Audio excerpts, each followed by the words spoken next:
umur dekat 60 dah, bukan dekat 60. Dia tak tahu, dia was-was. Baca okey, bukannya tak okey. Tapi nak kena ambil gear dulu. Bismillah. At-tahiyyatul mubarakatus salam. Orang sebelah dia mata ganggu dah, tak ada cakap apa. Tapi dia tak semayang tempat lain, dia semayang surau kita je. Tapi nak buat macam mana ya? Dah jadi penyakit susah lah.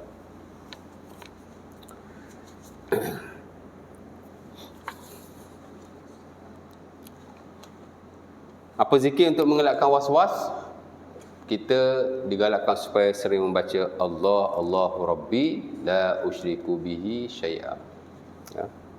Kalau kita belajar dalam buku Al-Azkar, Al-Imam An-Nawawi rahimahullah, dia ada satu bab untuk menghilangkan was-was. Dia digalakkan membaca zikir itu. Allahu Rabbi la usyriku bihi syai'a. All the times. Ya. Kalau ketika solat, kita digalakkan supaya membaca auzubillahi minasyaitonirrajim. Kemudian ludah ke kiri sebanyak 3 kali. Tapi bukan ludah betul lah, isyarat saja. Ya. Auzubillahi minasyaitonirrajim. Itu. Ya. Oh, dah Jumaat nak buat macam mana ustaz? Boleh, tapi jangan bagi depa tahu lah. Itu. Itu dipanggil waswas ketika solat. Ada sahabat Nabi dan Sahih Bukhari, dia kata, ya Rasulullah, inna syaitan yahulu baini wa baina salati. Wahai Rasulullah, syaitan ganggu aku masa aku solat. Mana dia tak khusyuk lah, dia waswas dan seumpamanya. Nabi kata, ta'awad billah minasyaitonir rajim. Summatful an yasarika salasa marrat. Membaca auzubillah, Nabi kata kamu berlindung daripada Allah, daripada syaitan itu, yakni membaca auzubillah minasyaitonir rajim atau sekurang-kurang auzubillah. Kemudian Nabi kata kamu menghembuskan sebelah kiri sebanyak 3 kali. So matful ayyasarika salasan. Dia sama kes macam kita terjaga ketika tidur, tak kala kita diserang mimpi yang ngeri. Ada time kita terkejut kan? Betul tak? Dah ada debah, mimpi tak apa-apa kan. Auzubillahi minasyaitonirrajim. Auzubillahi minasyaitonirrajim. Auzubillahi minasyaitonirrajim. Boleh sekali, boleh 3 kali. Kemudian ludah 3 kali lagi. Kemudian Nabi suruh berpindah ubah tempat tidur kita. Kalau kita melentang, kita miring. Kalau kita miring, kita melentang. Mana ubah posisi tidur kita.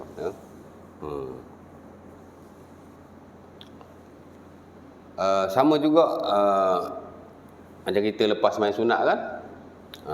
Al-Imam Al-Ghazali rahimahullah dalam Ihya Ulumuddin, dia galakkan kita membaca surah An-Nas. Bila kamu selesai bila kamu selesai solat sunat, sebelum nak iqamah tu kan, banyak-banyaklah membaca qul a'udzu birabbin nas tahassunan minasyaiton, sebagai perisai daripada gangguan syaitan. Ya. Membaca An-Nas before solat, bukan masa nak takbir tu. Tak ada dalam buku fiqh muktabar, hatta tak termasuk dalam sunnah yang standard mazhab Syafi'i, tak termasuklah sunnah-sunnah solat membaca surah An-Nas before takbir, tak ada. Buku kecil tak ada, buku muktabar lagi tak ada. Takbir dia tidak ada apa-apa bacaan yang khusus.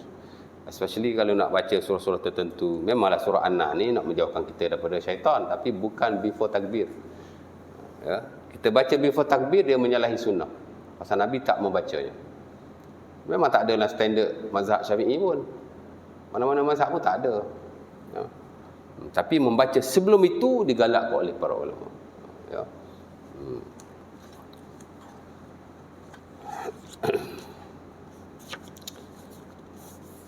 Seminggu 2 lepas ada timbul juga, ada satu imam tu dia baca banyak bacaan termasuk surah An-Nas. Viral lah sekejap. Benda tu tak payah kecoh. Pasal benda dah jelas. Dalam fiqh dah ajar kita cara nak sembahyang, angkat takbir macam mana. Kan? Iza qumta ila shalah fastaqbilil qiblah wa kabbir. Kata Nabi dalam banyak hadis, hadis Abu Humaid As-Sa'idi, hadis Wa'il bin Hujur, hadis Uqbah bin Amir, of course hadis Abi Hurairah yang diwakilkan Sahih Bukhari dan Muslim, dan memang standard dalam fiqh macam tu. Dalam mana-mana buku mazhab. Bila kamu nak solat, kamu menghadap ke arah kiblat dan kamu takbir. Ya. Kalau nak ambil hak talafuz tu tak apa. Usolli fardhu zuhri 4 rakaat ada, tapi jangan baca kuat. Talafuz niat ni untuk kita seorang saja. Kan? Bukan baca dengan kuat. Baca mana kita bisik-bisik pun tak apa. Macam kita nak peringat aku ni nak sampai fardhu zuhur before kita angkat takbir tu kan. Walaupun ada sebahagian tidak setuju, tapi yang standard mazhab Syafi'i dan setahu saya majoriti jugalah. Okey je, tak ada apa masalah. Tapi tak ada baca surah-surah tertentu. Kadang kita nak tunggu imam tu takbir lama kan baca. Hari tu saya pergi semayang jenazah. Hari tu tak hari tu lah, banyak tahun dah, 3-4 tahun di satu tempat. Allah nak angkat takbir lamanya semayang jenazah. Semayang jenazah 7 kali Al-Fatihah. Al-Fatihah. Macam ramai-ramai pula tu. Bismillahirrahmanirrahim. Alhamdulillah. Al-Fatihah. Kita jenis tak boleh berdiri lama. Saya kira 7 kali tuan. Al-Fatihah, Al-Fatihah, Al-Fatihah. Baru angkat takbir semayang jenazah. Tahu dia ambil belajar fiqh kat mana saya pun tak tahu. Kita nak tegur pasal kita tak kenal. Susah juga kan. Saya pergi pasal ada saudara meninggal di kampung dia, di Sabah Benam lah, dekat rumah. Menghadap kiblat, angkat takbir terus. Tidak ada bacaan-bacaan tertentu. Of course lah kalau bacaan tu menyusahkan. Tak susah tuan. 7 kali Fatihah sebelum takbir. Marah, saya memang marah sungguh. Apa benda Pak Imam ni? Baik baca Al-Baqarah tu kan. Aduh. Dah terang-terang dalam kita ajar kaifiat solat jenazah. Ikut yang tu sudahlah. Kan, rukun pertama takbiratul ihram, rukun kedua berdiri, rukun ketiga membaca Al-Fatihah. Sebagai ulama kata masih digalakkan baca iftitah, termasuk standard dalam mazhab Syafi'i, tapi iftitah pendek-pendek lah. Iftitah ada panjang ada pendek kan.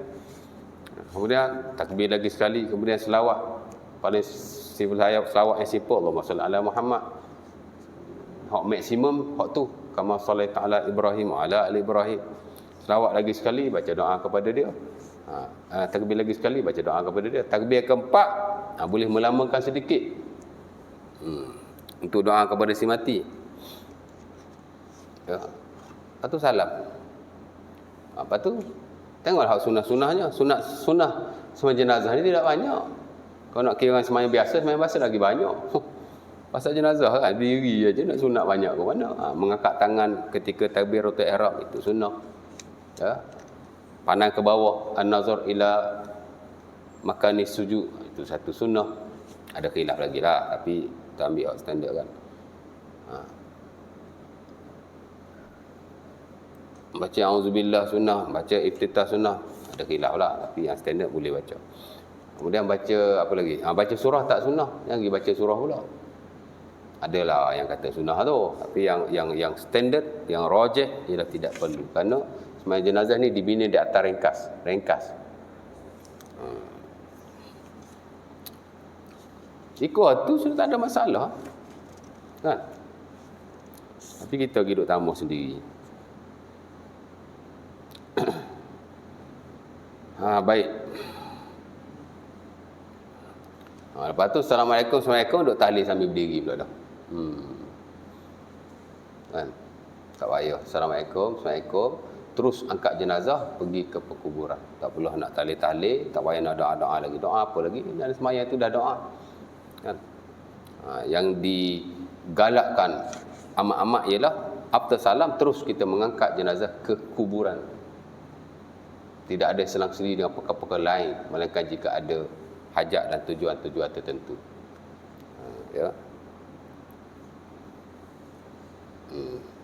Nak declare bapak saya ni kalau ada hutang jumpa saya ya, that is okay. Tapi kalau nak tahu, saya pun tak faham ke.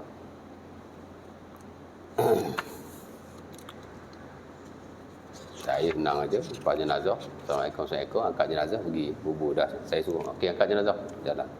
Ada jemaah yang tak biasa, terpinga-pinga. Apa dah biasa kan. Lepas salam kan, tahlil dulu kan. Tak perlu. Ya. Membawa jenazah dan menguruskan perkebunan itu lebih digalakkan untuk kita percepatkan. Cepat, tak perlu kita nak tangguh-tangguh lagi. Kita menangguhkannya walaupun dengan hal-hal yang tidak ada dalam syarak bahkan. Tak perlu. Nak tahlil lepas tu lah. Bukan masuk lepas tarawih, lepas semayang tu. Semayang je, tak ada benda lain. Semayang jenazah ni, semayang jenazah je. Dah package dah complete dah. Dengan zikir pada waktu itu, baca Quran pada waktu itu. Kan? Kalau membaca Quran memberi manfaat kepada si mati, Al-Fatihah yang dibaca oleh every orang yang solat itu sudah memberi manfaat kepadanya. Kalau zikir memberi manfaat kepadanya, hak kita baca masa semayang itu sudah memberi manfaat kepadanya. Kalau doa, of course lah boleh memberi manfaat kepadanya. Tu Nabi kata, idza sallaitum alal janazah faghlisud doa. Bila kamu solat ke atas jenazah, ikhlaskanlah doa. Bukan after semayang, dalam solat tu. Sebab itu disyaratkan doa dalam solat. Masa takbir ketiga dan keempat tu.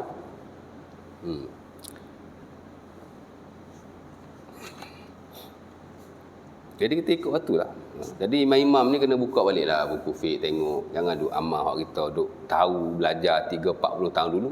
Lebih buruk lagi kita amal sebab kita ikut hak dulu. Tak imam dulu buat, bukan betul belaka pun. Betul tak? Kita kena belajar balik, semak balik, tanya orang yang tahu balik. Kan? Lalu kita ikut orang yang terdahulu. Kalau dia tak betul, kita pun meneruskan legasi tak betul itu. Atau orang lepas kita ikut pula. Tak betul paksa dah. Baik. Biar lari waktu. Jadi basuh tangan ke siku 3 kali sambil mana tadi? Silap tu. Isyak dah ke? Oh, dah isyak. Sikit lagi Apa 36 34. Oh, 33. Jadi 3 kali kalau boleh janganlah ya. Kalau tidak jadi was-was. Jadi was-was. Ini penyakit yang amat berbahaya sekali ya. Syaitan kalau dia masuk was-was kita habis. Tapi kalau sekali-sekala manusia mesti ada was-was. Ya, umpama kata An-Nawawi dia menukilkan daripada sebagian salaf, asy-syaitan la yadkhulul baital kharib. Syaitan ni tidak masuk ke rumah yang kosong, dia masuk rumah ada orang. Rumah kosong tak ada syaitan, pasal dia nak kacau siapa? Dia akan masuk rumah ada orang. Rumah kita ada syaitan. Kita takut rumah tak ada orang. Rumah ada orang kita tak takut. Syaitan banyak rumah ada orang. Pasal dia nak ganggu kita, nak kacau kita, nak sesatkan kita, nak lalaikan kita. Dia duduk rumah kosong, dia nak kacau siapa? Betul tak? Azan dulu? Tak ada azan? Azan dulu. Lepas tu kita sambung habis sikit. Poin 3 je. Bismillah.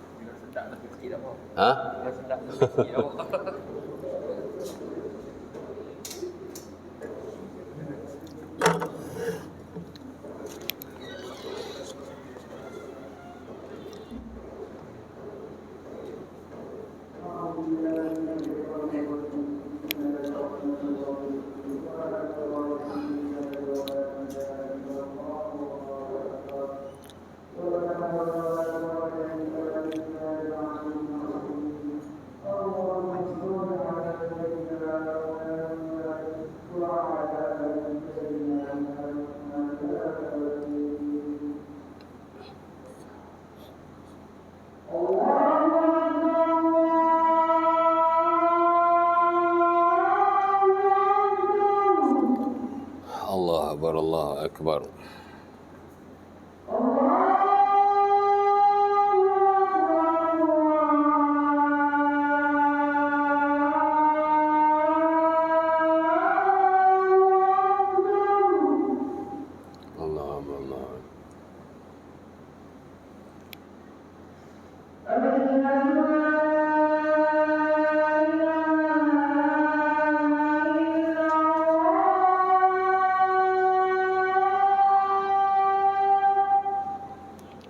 La ilaha illallah.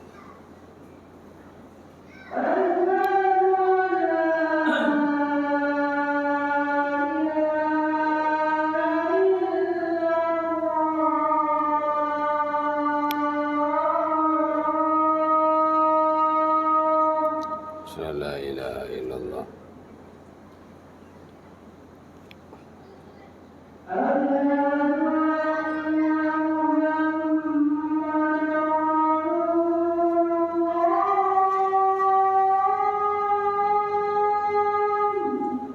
La ilaha illallah.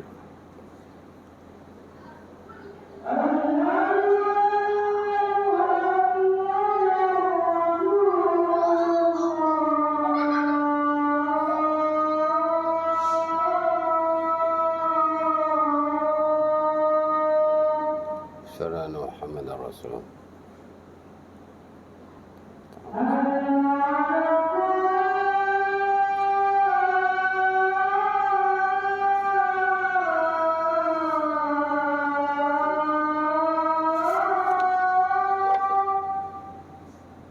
La haula wala quwwata illa billah.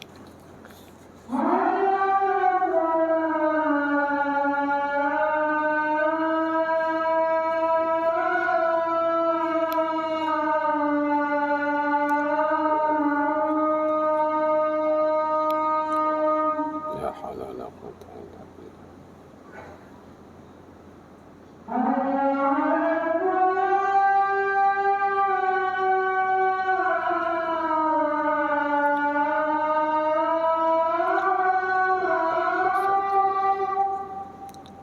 La haula wala quwwata illa billah.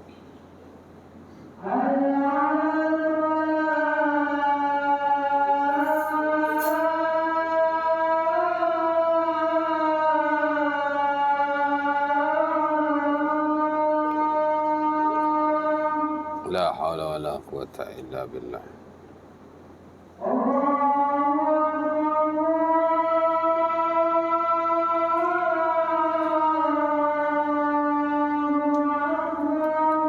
Allahu akbar, Allahu akbar.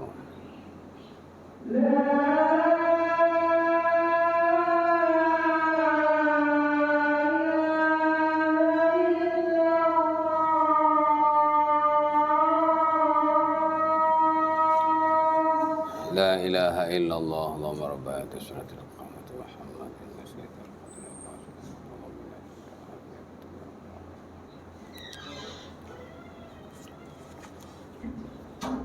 Okey, baik. Dah. Oh, sakit mata.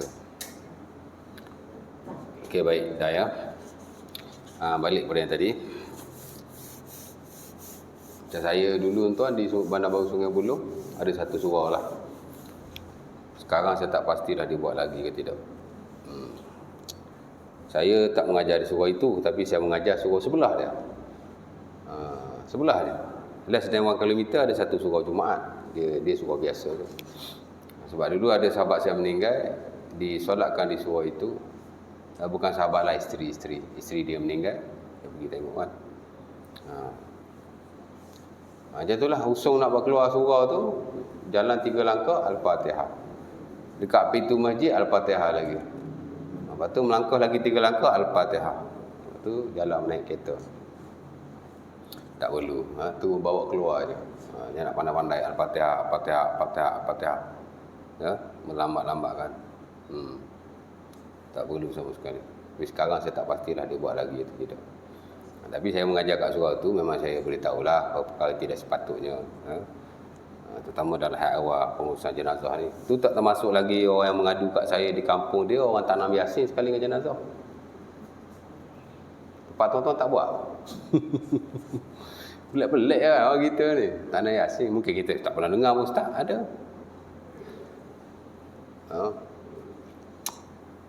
Saya tak pasti rumah dia kat mana, tapi dia di surau di Subang tu, dia cakap, ustaz, kampung saya kalau orang mati, orang tanam yasin sekali, ustaz. Tak tepi keranda dia kan, selit kat situ, baru kambus. Mungkin dah jadi kebiasaan kot Allah Ta'ala. Jadi masing-masing ada cara masing-masing kan. Orang ni buat macam ni, orang ni buat macam ni. Aduh.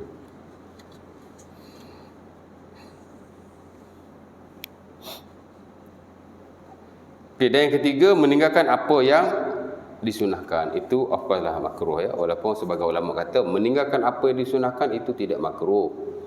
Ia hanya khilaful aula. Umpama al-Imam Suyuti rahimahullah dalam buku fatwanya Al-Hawi fil Fatawi, dia kata tidak makruh, hanya khilaful aula.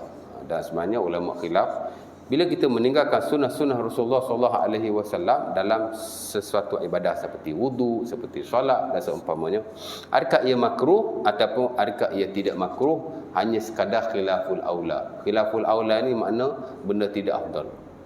Nabi nak wudu, Nabi suruh baca bismillah, kita tak baca bismillah, dia kata tidak makruh, tidak afdal. Jadi membezakan. Kita digalakkan supaya mendahulukan yang kanan, tiba-tiba kita basuh kiri dulu. Kan contohnya, sebagian ulama kata makruh, sebagian kata khilaful aula, yakni tidak afdal. Dia memberi bezalah. Tapi setahu saya secara majoriti para ulama, sekiranya kita meninggalkan perkara-perkara yang disunahkan oleh Nabi walaupun tidak wajib, ia adalah makruh kerana dia akan mengurangi kesempurnaan sesuatu ibadah. Walaupun ibadah ni dia bukan satu standard. Dia ada yang wajib, dia ada yang sunnah, dia ada yang makruh, dia macam-macam standard kan. Jadi memanglah wuduk hak rukun ni simple saja. Maybe kita boleh wuduk less than 1 minute.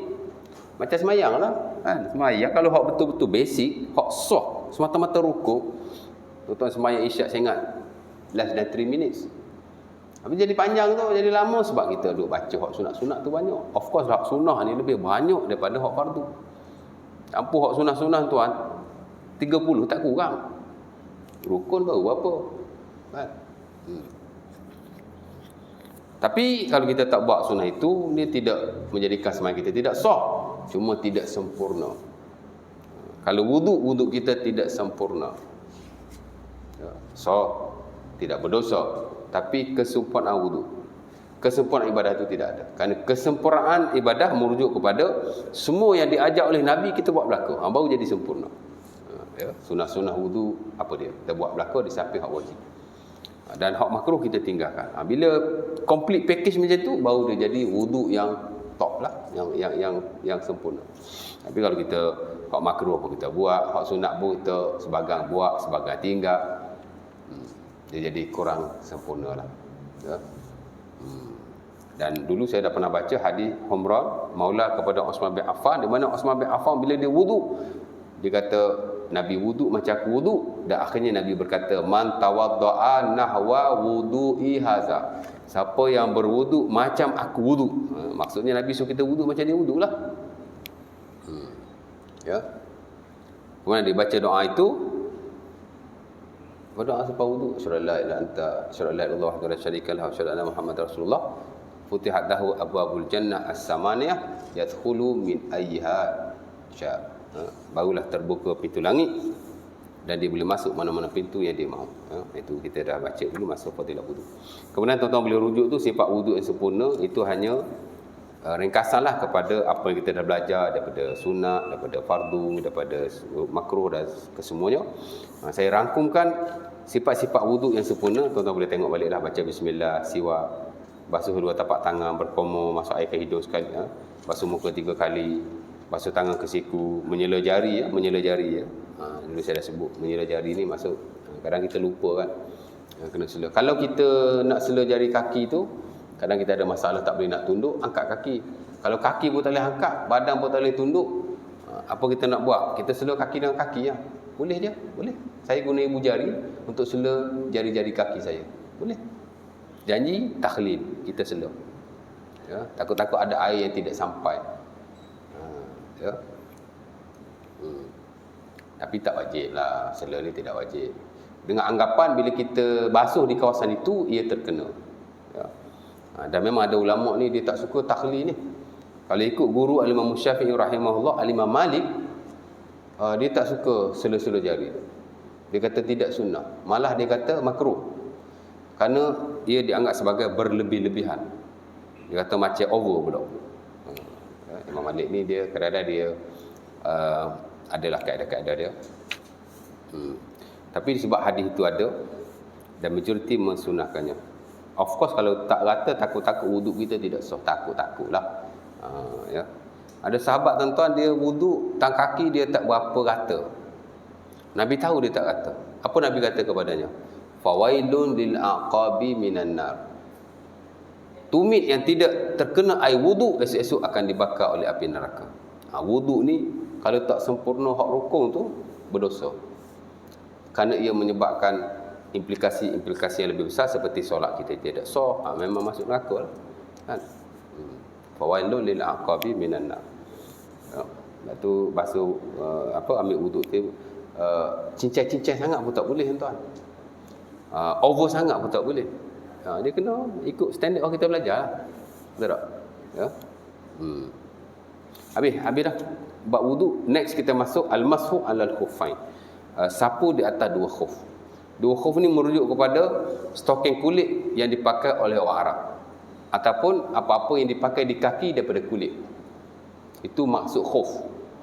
Ya. Walau bagaimanapun kita akan bincanglah boleh atau tidak kita sapu kalau kita tidak pakai kulit, ya. Dengan melihat fatwa-fatwa contemporary dan juga fatwa-fatwa dalam fiqh klasik termasuk yang moden secara keseluruhan, ya. Insya-Allah taala, mudah-mudahan. Ada soalan nak tanya pasal wudu? Sapu di atas khuf ni menarik juga, dan ia juga termasuk dalam rukhsah Allah Taala kepada umat Nabi Muhammad sallallahu alaihi wasallam. Selepas wudu ni ada dua bab bersabit dengan rukhsah. Pertama ialah sapu di atas khuf, yang kedua ialah tayamum. Tayamum, ya. Kita mazhab Syafi'i, banyak orang tak tahu sapu di atas khuf ni. Kerana yang standard dalam mazhab Syafi'i tidak boleh sapu melainkan di atas stoking kulit saja. Betul-betul khuf, seumpama pada zaman Rasulullah sallallahu alaihi wasallam. Adapun majoriti yang lain membenarkan as long as ia stoking, sama ada daripada kulit, daripada kapas, daripada benang, apa-apa saja yang kita pakai di bahagian kaki lah. Kerana apa? Kerana ia satu rukhsah. Kalau rukhsah ni hanya kulit seumpama yang dipakai oleh orang Arab, maka tidak adalah rukhsah itu kepada bangsa-bangsa yang lain. Dan ini menyalahi prinsip rukhsah itu sendiri. Sebab tu ulama Syafi'i yang moden macam Qardawi, dia kata boleh kita mengikuti pendapat mazhab-mazhab yang lain di mana boleh sapu selain daripada kulit. Orang Arab memang dia suka kulit, apa-apa dia pakai kulit. Dulu kita belajar tentang bekas-bekas minuman tu kan. Pasal orang dulu dia buat bekas air daripada kulit. Dia memang suka guna kulit. Jadi kesianlah orang Melayu pakai stocking daripada benang. Kesianlah orang Cina dia pakai stocking daripada kapas, tak boleh sapu lah. Jadi tajuk ni tak payah belajar. Ya. Insya-Allah taala, mudah-mudahan. Tak ada soalan ya?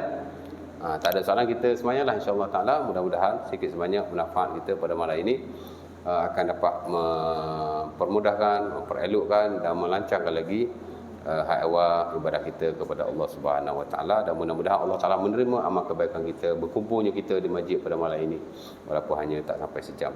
Insya-Allah taala. Aku qouli hadza, assalamualaikum warahmatullahi wabarakatuh. Tangguh majlis tasbih kafarah surah Al-Asr.